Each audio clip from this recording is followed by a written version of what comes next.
I mean, it's really ridiculous that you would post something about vaccines and you couldn't even just like mention, like, let's have a discussion about it. But even still, you should be able to take a stance, even if you're wrong, even if you're a chiropractor or you are just a parent, doesn't matter. It doesn't make any difference. It's a medical product that you are potentially giving to your kids or taking for yourself. And we should be able to discuss that, argue about it, debate it. You can have the stupidest opinion that there is on the planet, and that should be okay. You can post and other people can tell you why you're wrong. That's what, debate and discussion is. But for whatever reason with the word vaccine, like, you can't talk about it, you can't say it, you can't mention it, or you certainly couldn't before without it getting attacked. And that's insane. Like, we're never going to get anywhere. We're never going to get better vaccines if we can't talk about the concerns around them. If you're overwhelmed with chronic health symptoms and still don't have answers, you're not alone. I'm Dr. Jaban, and on Redefining Wellness with Dr. Jaban, we'll be exploring root causes like Lyme disease, mold, and parasites, and I'll guide you with simple and practical steps towards real healing. Welcome back to another episode here with me, Dr. Jaban Moore. Today, I am with a pediatrician, a medical doctor, a writer, a speaker, an author, Dr. Joel, and I like to use first names. So I'm going to call him Dr. Joel on here. You'll know him as Dr. Gator on social media. He's become pretty famous, and it's because he has a different stand. He is simply looking at the data and then talking to people at a level that they can understand and bringing you the information so you can make a choice about how you want to raise your family, your children. And I'm really, really freaking excited to talk to you today, man. So thanks for jumping on with me today. Thank you for having me on. I'm excited to chat. You know, your book came out Between a Shot and a Hard Place. And as a new father for me, like this book is really, really, I mean, even the title alone, it just hits me because I've had the same standpoint in practice where I've worked with vaccine injured kids and autistic kids and chronic illness kids. And I've had my own opinion. But when I had my own 2-year-old, I was just like, that's another test, right? Like, what are you going to do? Are you going to go with the mainstream concepts? Are you going to do what you know in your heart is how you feel? Where are you going to fall on it? So first of all, what prompted you to write this book? I think well, I guess to start, I never thought I'd write a book about vaccines. I never thought I'd be talking about vaccines, but here we are. I guess it would have to go back to my training, and I went to a very Western, real good program, Children's Hospital Los Angeles. It's about as Western as you can be.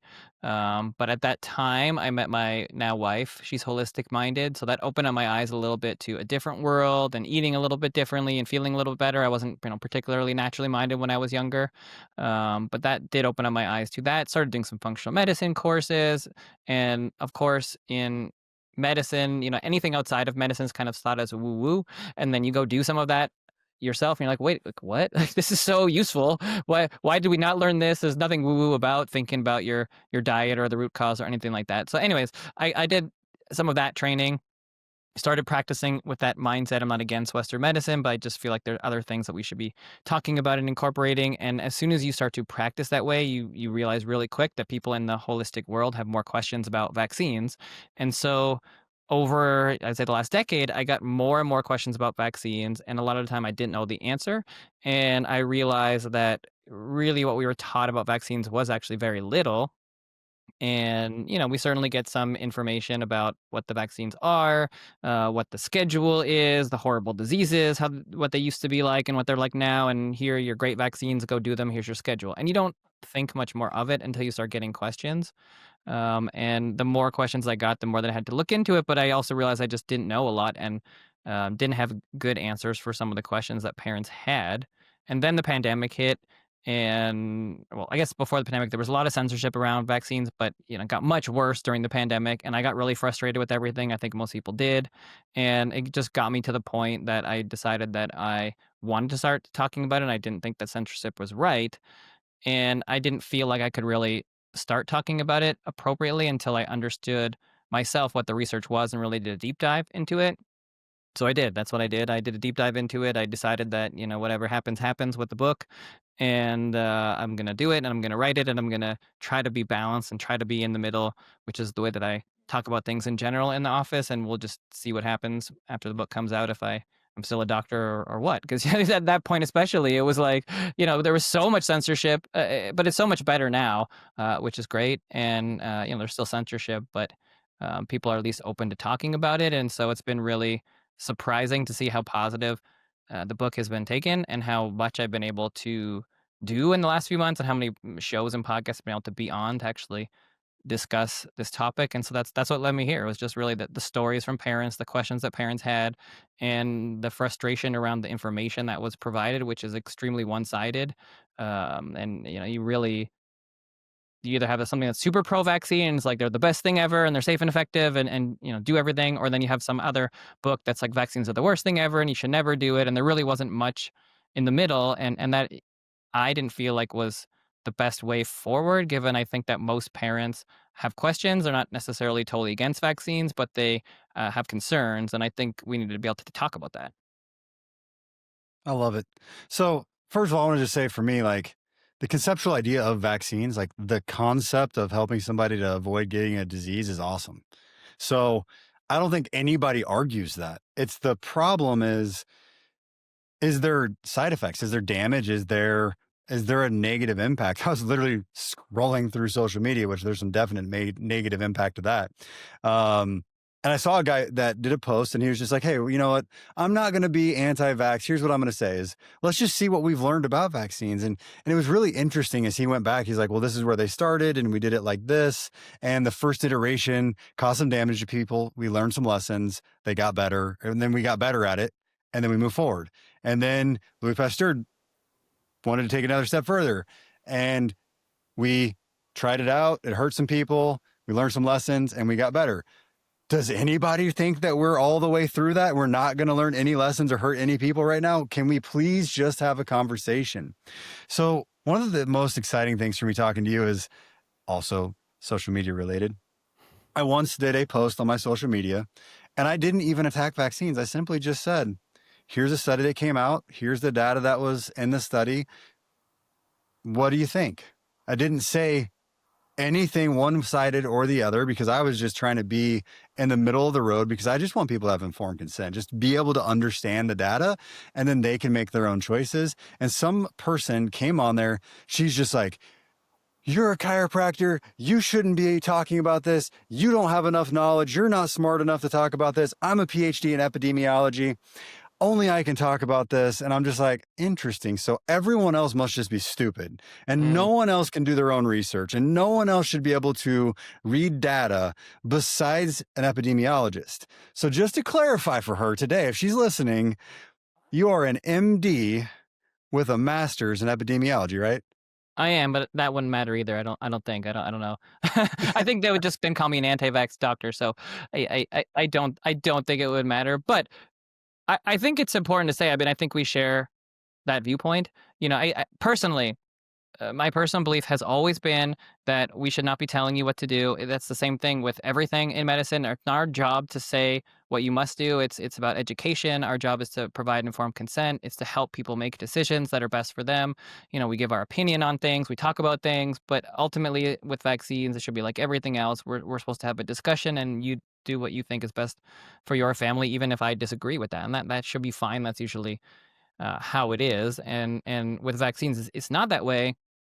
And that's just the way that I do things in the office. I mean, I don't force anybody to do anything. We have kids that do the regular schedule. Some do a slow schedule. Some don't do any vaccines. And we talk about the pros and the cons of those decisions. And ultimately, parents have to make those decisions. And that's the way that I do things in the book, too. I don't tell people what to do. And I don't think we should. I think we need to discuss the risks versus the benefits to help people to make a decision. And I ultimately wrote the book not to tell you what to do, but to have a discussion. Like, this is what I wanted to do with the book. It's to be able to talk about it, because it is ridiculous that I mean, it's really ridiculous that you would post something about vaccines and you couldn't even just like mention, like, let's have a discussion about it. But even still, you should be able to take a stance, even if you're wrong.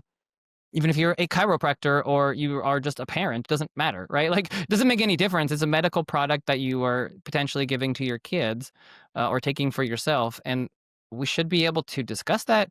argue about it, debate it. You can have the stupidest opinion that there is on the planet, and that should be okay. You can post it and other people can tell you why you're wrong. That's what, debate and discussion is. But for whatever reason with the word vaccine, like, you can't talk about it, you can't say it, you can't mention it, or you certainly couldn't before without it getting attacked. And that's insane. Like, we're never going to get anywhere. We're never going to get better vaccines if we can't talk about the concerns around them. And that is where we are right now. I mean, we literally are in a point where there's nobody making vaccines better because they don't have to. Yeah. Well, let's get into it because I'm really curious about just some of the data points that you probably put in your book. There's some things that I've researched and I've learned. I want your opinion on it. Um, has there ever been studies that compare vaccinated people tracked for 18 years from birth to adulthood versus unvaccinated people tracked from when they got their vaccines to adulthood to see what potential side effects are there? No, there's never been that study. I mean, prospectively, vaccinated versus unvaccinated studies have never been done. There are some, mediocre studies, retrospective studies that, most of them have been debunked or, whatever it is. But I mean, there's a couple of them that have kind of floating out there. But nothing that's a really good study that's followed kids forward, that's followed, for many years till, 15, 20, even 10, really. I mean, there's all the new Henry Ford study stuff that's kind of being discussed, but even that's still not perspective. So the answer to your question in short is no. So we don't have any data on the lifetime outcome of vaccines. Yeah, we keep doing more and more and more. So, like, that's always just boggled my mind. So, within studies, what are they doing? Because, I mean, what I've heard is we do a 3-day study of did you die after you got the vaccine or not, basically. And that's about it as far as the majority of vaccines. I mean, they definitely do more than that, but not the best kind of research. So you have to keep in mind for vaccines, it's a medical product, so they're doing a bunch of research before the product hits the market. But the companies are the ones doing it, so obviously they have incentive to kind of shape things in the best possible light. They'll do multiple trials before a vaccine hits the market, but it's not in the way that most people would think. Certainly, way that I would think the research would have been done. We definitely, in general, don't have the best kind of research. We're not getting placebo-controlled inert trials for following kids for a long time. So some of the studies are shorter, some are a little bit longer, but certainly you're not getting like 10-year studies. You're getting, if you're lucky, a few months, maybe a year or two.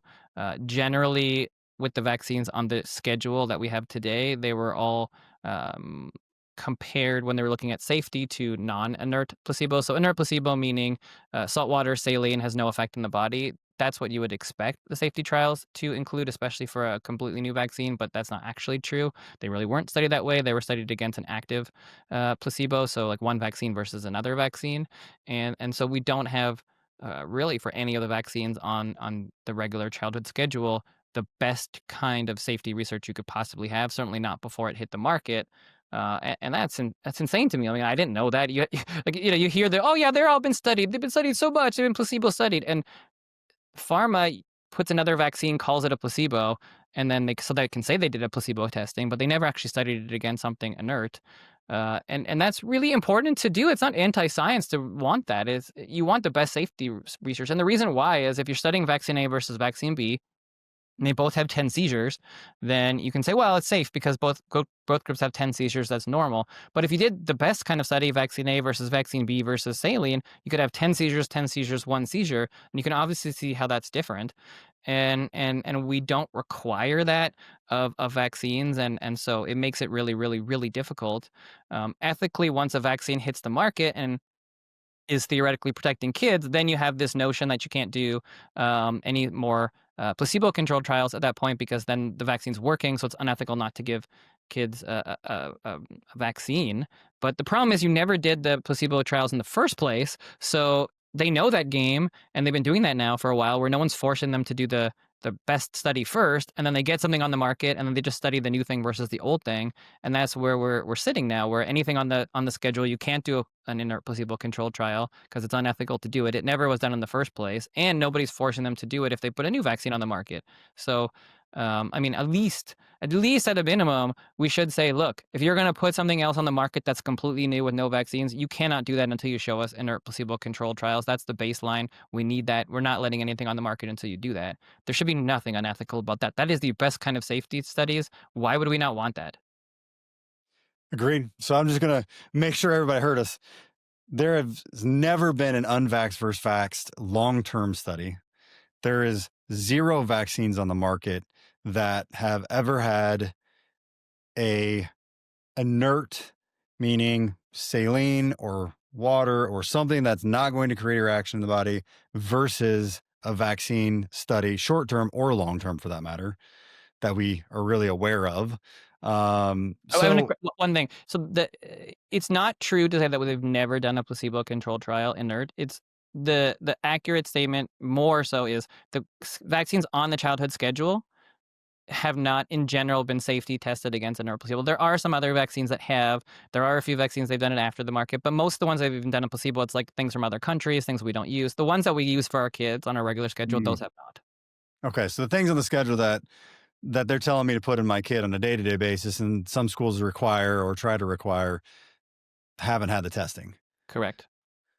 Okay, well, that for some people might boggle their minds. I mean, I know when I've talked to friends and family, and I just say some of these facts out loud, they're like, well, that doesn't seem right. Yeah, It's it not doesn't. logical to my construction worker, concrete pouring dad, much less a doctor that is a pediatrician that's doing it. It shouldn't make any sense because you're taught just in your chemistry classes in undergrad that you're supposed to do science with the fewest possible variables. Correct. I mean, that's what I'm saying. And that's where when you get into it, it's pretty shocking. And I'm not like against vaccines or anything. Like this is just what I found. It's anyone wants to prove me wrong, that's fine. But I mean, I've seen enough of it now to know that that's correct. And if you don't know this, you don't know it. And the reality is doctors don't know it. I went to a great program. I never heard it. I mean, I was in the integrative space for a long time. And so I would be someone that would know these things, and I didn't know it unless I did my own research, go back, read the books. I mean, you have to read a lot to kind of feel confident enough to be able to sit and say, like, this has not been done. And it's not been done because the other individuals that are kind of fighting in the vaccine space, someone like Aaron Siri, who's a lawyer, I've listened to him speak a lot, and many of these things he wouldn't believe it either. He didn't believe it, so he put in FOIA requests, Freedom of Information Acts, for a lot of these things to kind of look and say, like, that can't be true. There can't be nothing. And then they get it back, and it's nothing. Like hepatitis B, for example, the vaccine we give to newborn babies, the insert that you get with the vaccine for you're giving to your baby, it says the safety testing was done for 4 days or 5 days. And it's like you look at that and you're like, that cannot be true. That cannot be what it's based upon, what they license it, what they're starting to give to kids for. And they Freedom of Information Act, and there's nothing else. And you're like, what? Like, again, how is it anti-vaccine or anti-science to be like, well, 4 or 5 days of safety testing without necessarily a control group is not enough to make me feel comfortable that is safe. It doesn't mean it's unsafe. It may very well be safe if you studied it for 5 years and did the placebo testing. But like, how can we give these things to our kids without doing that? Absolutely. The next thing that comes to my mind is this: it's the stacking. It's the stacking, right? Like when we stack medications, we know that there is contraindications that you have to watch out for. You can't give, let's call St. John's wort, which is an herb, with a SSRI drug. Why? Because there's a contraindication to it. It causes damage to the body, which in medication land, I don't think we do a good job, but we're at least aware of it. We admit to it. And that realm of medications can be stacked and cause problems. And I know that there are plenty of studies out there that have come out at this point that talk about the polypharma for especially like our senior citizens, like how sometimes the actual right treatment course is to pull someone off medication and figure out what their actual symptoms are going to be, and then start treating again, because it could be that this med plus that med equals your skin rash. Yet with vaccines, you're telling me the Hep B, the first one they give you at the hospital at birth, which is a whole different topic, whether or not that's necessary. But that one has never been studied past like 5 days, give or take, it sounds like, or maybe never is not right, but sounds like it. And then for sure, we haven't done that one plus all the rest of them on a long-term study to figure out, well, if the kid that just got the full vaccine schedule till 2 versus the kid that didn't get any at all, which I know one of the things is it's not ethical to not vaccinate, but I know there's a bunch of parents out there that are not vaccinating that would be probably happy to be tracked in comparison to the others that are vaccinated and also happy to be tracked. I don't think this would be a problematic study to get people to volunteer some information for. Yeah, I agree. So I would say just, one thing before because there's a lot of stuff there that you went through, which is great. So there are other Hep B studies. There certainly are. They've studied it more, after the fact. But the pre-licensure, so what's on the inserts, that's what's for 5 days, and that's what it was licensed based upon. So Mm. yes, they've done other studies, but no, they haven't done prospective studies, right? They haven't done the best kind of studies because you can't anymore. You can't randomize kids after it's on the market because of ethical reasons. So you're stuck, and we need that research. It should have been done first, but it never was. So now we're in this position where we have this, and then like you said, we're stacking medications on each other. So we're combining vaccines. We're doing more and more vaccines. We're adding in new vaccines. Now you have a RSV vaccine and a COVID vaccine and more flu vaccines, and there's a lot more that's hit the market in the last 20 years, and even more, a bunch in the last couple of years. So we don't know at all how what the cumulative effects are, how these things interact, whether there's an issue or not. And again, it's not that we're saying that there is, but we're not studying it in that way. And when you're talking about taking a healthy baby who just was born, and you're like, okay, well, let's give a Hep B vaccine and a vitamin K and an RSV, the question has to be not, does this benefit the baby in some way? Can we lower the risk of Hep B? The question has to be at what cost? Because, of course, we don't want anybody to die of bleeding. We don't want anyone to get hepatitis B and get cancer. Like, nobody wants that. But that's not the question. The question is at what cost? Because you can't just always give more of something. Vaccines or any medication aren't just all positive. There's a question about negative. And as we add more and more of these, we have to be asking, what is that doing to us? Is it doing anything negative? Modern medicine says, no, it doesn't cause any problems. It doesn't have any long-term effects. But they're basing that on nothing.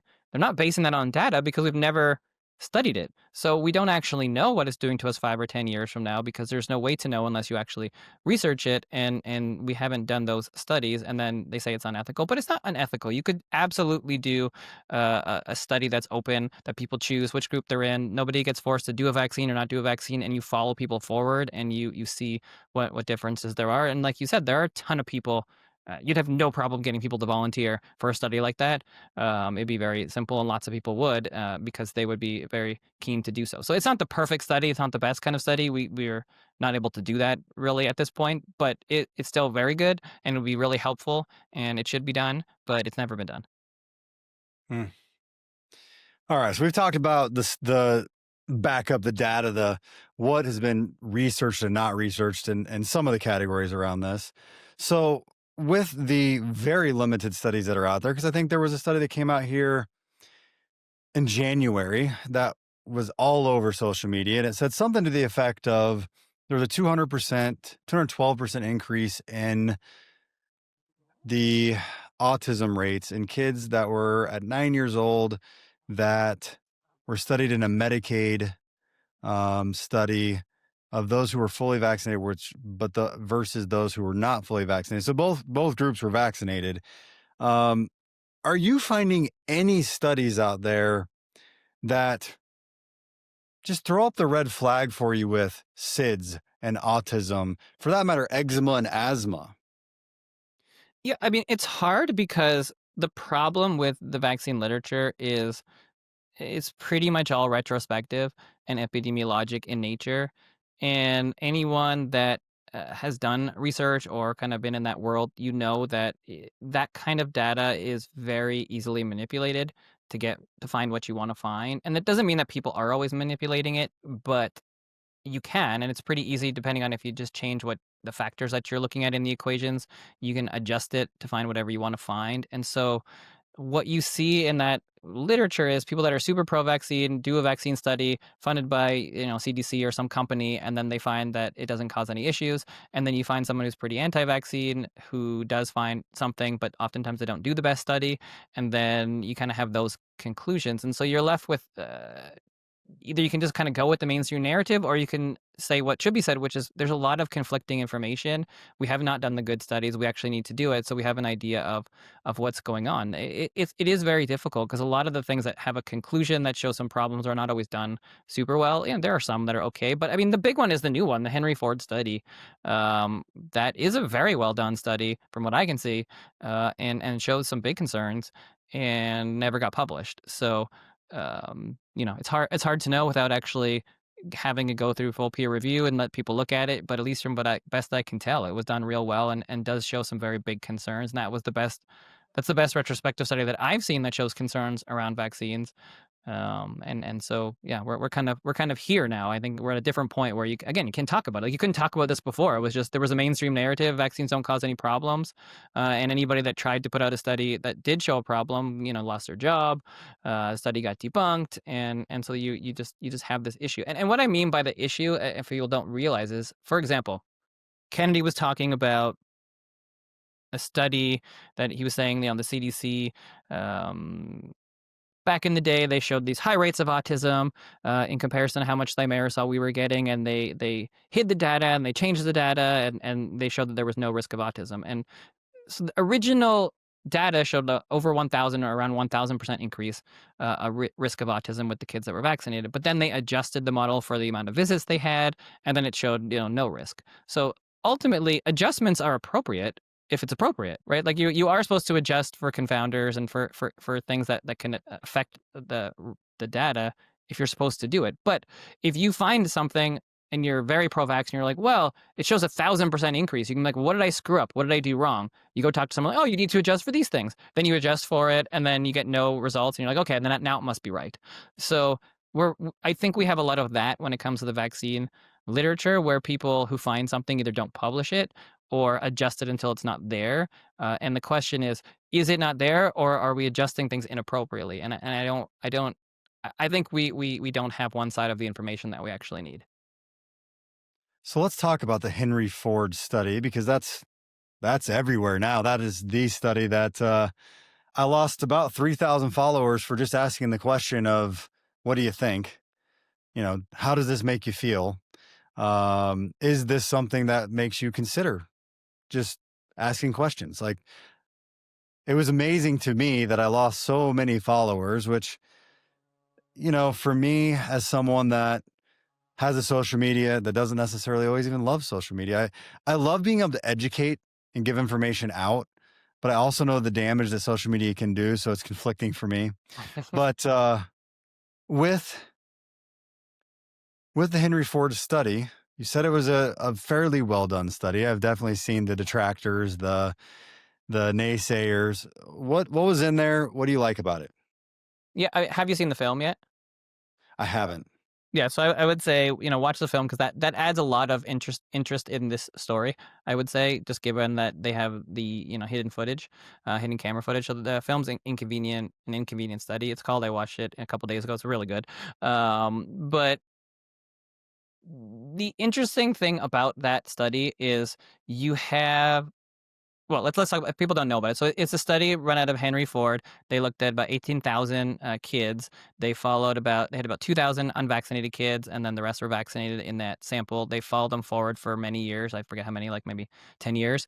And they were looking at all sorts of outcomes over that time. So chronic disease being the main one.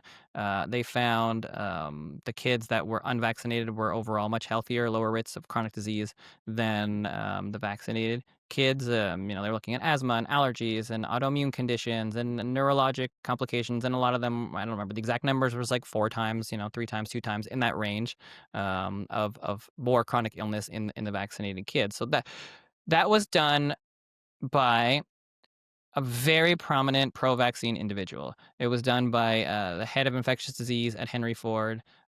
This is someone who went into doing the research thinking that, vaccinated kids are much healthier, and that's what I'm going to find. There's not going to be an issue. And basically what they found is something completely opposite. And he decided not to publish the study. And when you see in the hidden camera that they actually have on him, in the film, he basically is saying like, well, I think I did the study really well. It's really excellently done. It's been, double checked. We have top people doing it, but I just don't want to publish it. Like, I just don't want to do it. I know it's going to ruin my career, and I just don't. I just want to finish out my career, and I know it makes me a bad person, but I'm just not going to do it. Like, I know this should be out there, but basically, like, I'm not going to do it, and I know. And there was, so I had not seen the study till recently, but originally when I had seen the basics on this study, it was like, well, Henry Ford buried it, and the detractor, that people were saying, no, no, no, no, no, no, like it was just a really bad study. It was poorly done. They didn't pass the peer review. That's why it didn't get published. And I was like, okay, that could be true. Like I didn't see the study really, so maybe like it just wasn't done well. I don't know. And maybe that's really why it didn't get out there, and it was just a conspiracy theory. But when you hear from the actual author, it has nothing to do with Henry Ford, at least from what I can tell and what he was saying. It's just like he didn't want to publish it, so he didn't submit it, and he didn't want it published. And he just was worried that if that got out there, then it would be the end of his career. And we've seen that many times in the vaccine world, so he just didn't. And they did more controlled than I've seen on any study thus far that's really in the vaccine world. So to say that it's a bad study or shouldn't be out there just doesn't make a lot of sense to me. I mean, they talked about the amount of visits that people have, and so they controlled for that the best they could. They did sensitivity analysis. They discussed how some people might be in the research longer, so they controlled for that. Looked at 1 year and 3 years and 5 years, and controlled out the people that weren't there as long. The criticisms of that study are the same criticisms you're going to have of any retrospective study. They controlled for as much as they possibly could.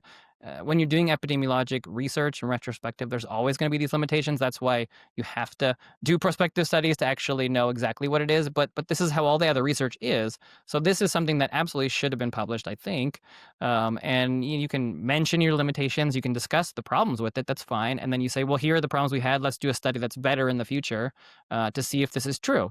Like that's the conclusions that should be drawn from the study. Not, well, we know for sure that vaccines cause problems, but this is a signal in a big database that's really good, done by someone who's super pro-vaccine, who found something he didn't think he was going to find.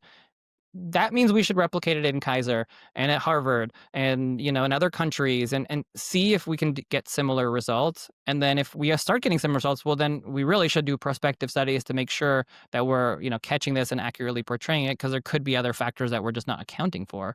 But ultimately, the research is what it is, and the fact that it just wasn't published is really, I mean, not surprising to me at this point, but it's pretty terrifying and speaks to science and the fear that comes along with this word vaccine. And anybody who finds anything which potentially could trigger a discussion about problems just doesn't want to do it. And I get it. I mean, he's right. He would probably have a lot of problems. He's going to have a lot of problems now. I don't think he's probably working at Henry Ford much longer. He'll probably retire, but ultimately he had the chance to do something good, and that was right, and he did not choose to do it. And I don't know, I'll have to live with that. I feel bad for the guy, honestly. Like, yeah, you definitely should have published that, but I can understand the fear. I mean, shoot, I made a question Instagram post Mhm. and had thousands of people mad at me, much less doing a really well done study as an MD working in a hospital. I mean, Oh yeah, career, I friendship. that's what I'm saying. I mean, I feel so bad for this guy because I totally get it. And also, you have to keep in mind that this was going on a few years ago. So it's not like it's now. Like, this is a little different climate right now. It's still obviously not. It wouldn't be easy for him to do it, but like we're talking. I think in 2022, at the height of censorship, if this was to come out, like he's right. Like, it would have been real tough. I mean, we've all had that. We all been censored if you talked about vaccines at all. And this is not a guy who is has is like very easily shaken. Like, this is a guy who was a major person involved in the Flint water, Michigan issues and kind of was the main figure that kind of spoke out against that. He was one of the ones who published a hydroxychloroquine study showing it being beneficial during COVID and got a lot of flack for that. So this is not someone who's like, uh, scared of controversy. And this guy is like, I did this study. And not only did he do it, but they finished it, looked at the data, and then wrote up the whole paper. So like, it's not like he looked at the data and was just like, I'm not like, he was thinking about publishing it, obviously, because they wrote the whole thing up. It's done. So I guess he just got cold feet at the end. I don't know what it was, but ultimately, like, you have to sit here as anyone of us who is involved in this stuff and be like, I totally get it. I totally get it. I feel bad for the guy. It's a really tough position. I think if it was now, maybe it'd be different because there's a lot more outlets to kind of get information out there. And, even if you are more bad mouth now, there's a lot more people protecting you, I think. But yeah, I mean, the guy is, older and he's finishing his career and he has a great career. And, do you really want to be a pariah for the rest of your life? I get it. I don't know. I mean, I know why he chose that. I wish he published it, but I know, I get it. Well, I love the honestly just the update on that. I do need to go watch the documentary. It's on my list of things to do. Maybe I'll watch it on the plane. I'm going to do some speaking events here coming up, and I need some good content to listen to. So maybe I'll get that downloaded. I want to kind of switch topics. Well, just take it to a different part of this topic. The vaccine schedule. We've talked about in your practice, you allow people to become educated because you walk them through risk benefit of what the vaccine schedule is, what the vaccines are. What do you think about this schedule? I mean, I remember a post that just came out. It might have been one from you that said if you were born something like in the mid 80s, a 2-year-old has more vaccines than you have. And that kind of just blew my mind because I was born in 86 and I'm just going, I still remember getting vaccinated in middle school. And I think that might have been the last one I got in my life. And then now it's like, it's just crazy. By 2 years old, you're getting that many vaccines, that many injections of whatever is in there. Cause I mean, when you go look at it, it's preservatives and metals and attenuated viruses and it's the cocktail of stuff that's there. And I'm just thinking about my little dude. Like that's where my brain always goes back to is my little guy is just like this little dude. And he's so precious. And of course, to me, Dad, it's like, he's so perfect to me, even with all of the little things that we'd go through. And I'm just like, what is going on? Why are we what are we doing to these kids when we're injecting them with so much stuff? Yeah, I mean, I think it once again comes back to the fact that nobody's willing to think about risks versus benefits. They're not really willing to think about the risks because ultimately protecting against more things is good, right? I mean, if you had a magic pill that could protect against all sorts of diseases with no risk, I guess that's good. Like most people would take that, no problem. And so yeah, there are some good parts to it. I mean, we protect against diseases which caused illness before, and we can protect against that now. So I think that part is good, and that's really the only part that medicine focuses on, and not really considering the potential downsides of vaccines. And that's where we sit. It's just more is better at this point, and your body can handle as many as you want, and nobody really thinks about the ingredients and aluminum in there. It's just a very small amount. You eat more aluminum, it's totally fine.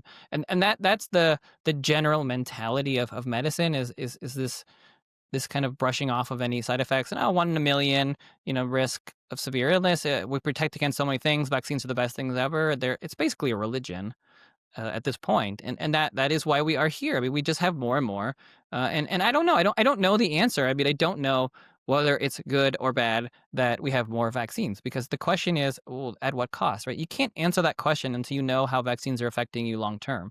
Like that matters, because I mean, here's what we do know, right? And this is how I try to walk people through it in the office or in the book. You got to go through what we know, right? And what do we know? We know about the diseases, right? We know what they can do. We know how severe they are, how many people die from them every year in different areas or in general. We know how many people get really sick. We followed that for a long time. So we have a pretty good idea of that. We know the vaccines. We know, kind of what's in them.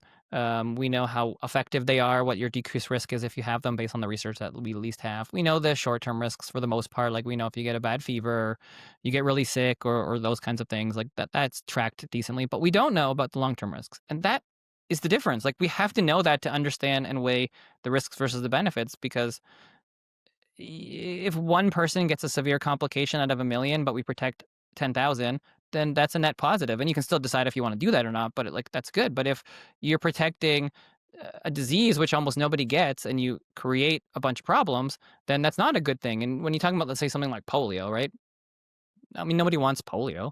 Nobody wants to have anybody that's paralyzed. But the reality of polio is very, very few people have severe disease, even if they do get it. And nobody's had polio in America in a very long time, other than, potentially the vaccine strain. So nobody's getting wild polio. We haven't had it in 40 years. So then the question is, okay, at what cost? Like, are we giving other people polio? Like that's why we stopped taking the oral polio vaccine, because more people were getting polio from the vaccine than from life, in general. So like these are the kind of questions you have to be asking. So it's not something we shouldn't be saying, like how many kids get autism, how many kids get autoimmune conditions, how many kids get cancer, how many, like we're not studying that, so we don't know. And that ultimately matters, because if you're going to tell me, well, 10% of autoimmune conditions are because of kids that because of the vaccines, well, that's a lot of kids getting autoimmune conditions to protect against something that you aren't probably going to see. So that matters, and then it's a nuanced conversation, because then you say, okay, well, let's take measles. Let's say that those equations are true. Well, then if everyone stops taking the vaccine, measles increases, right? So then you have to weigh that as well. It's not simple, but you do have to think about it in that way, because ultimately, my kind of general feeling is we're not weighing these things, and we have to prioritize. And I think the best way forward is really to kind of have a real discussion about risks versus benefits and prioritize which ones we think are more important, and maybe the other ones are available but not necessarily required for a lot of people. And then you can kind of pick the most important three or four, like these are the ones we're really promoting, and then the other ones, like we think you should get it, people that want to get it, go for it. If you're not having trouble with vaccines, go for them all. If these things start to come back, we maybe we promote them again, but maybe not every kid needs 3 polio vaccines by the time they're 6 months. Like we just haven't seen polio in a long time. Maybe you can just do that when you're 10.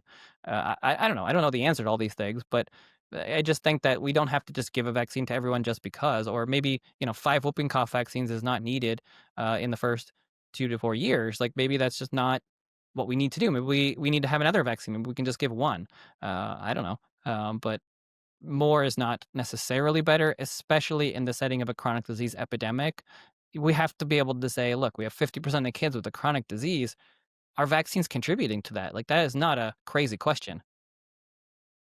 Definitely not. There's a lot of different things that are weighing on people's bodies. I mean, my job all day, every day is working with complex chronic illness.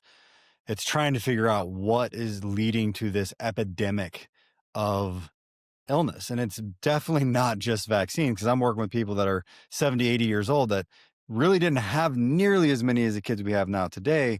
Problem is when you look at kids, it's 1 in 5 have some sort of diagnosis these days, and like 1 in 6 are on medication these days. And you're starting to go like, wait a minute, like the kids are as sick or sicker than some of the maybe not quite senior citizens, but the 50-year-olds in the country, and 75% of adults in the United States over the age of 40 are sick with something. They have some sort of diagnosis these days. And no, it's definitely not all vaccine. And I know that for sure, because you have mold toxicity and parasites, and simply people are just overworked, overstressed, and not dealing with it well. So, Mhm.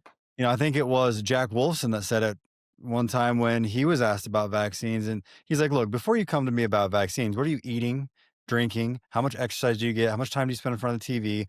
Like, consider these things too. It's not just one factor, which is the hardest part about health that most people just don't get, is the fact that it's not black and white. It's not one size fits all. One problem equals one outcome that you can just say, that's it, got it, get rid of that, it's done. But it's a burden of accumulation. And I saw a study one time that Brian Walsh, a naturopathic doctor, presented at a conference. And he's like, did you know that the EPA level that is allowed for, let's say, arsenic in your water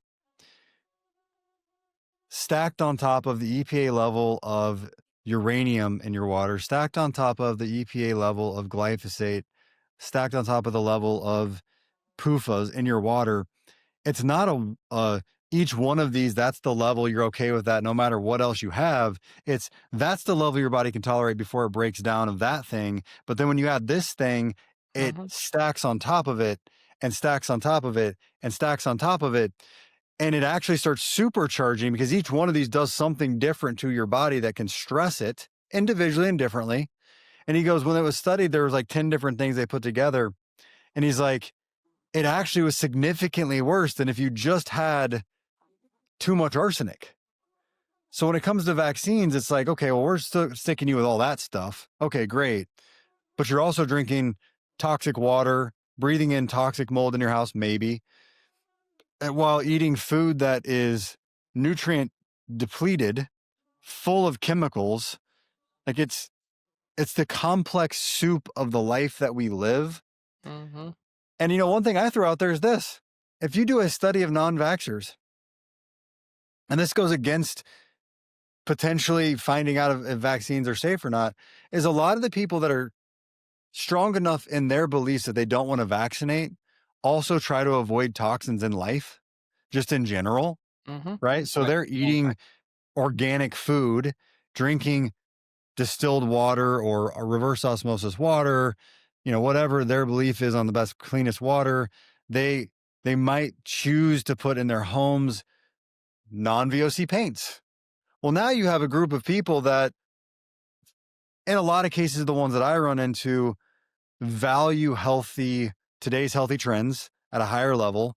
So are their children going to be healthier? Either way would be a question that you could ask in a study, which makes it even more complicated. So I just love the openness that you have to say, hey, here's some hard questions. I don't have all the answers. I'm going to educate my patients and I'm going to let them make a choice because it's their children, it's their family. They should have the right.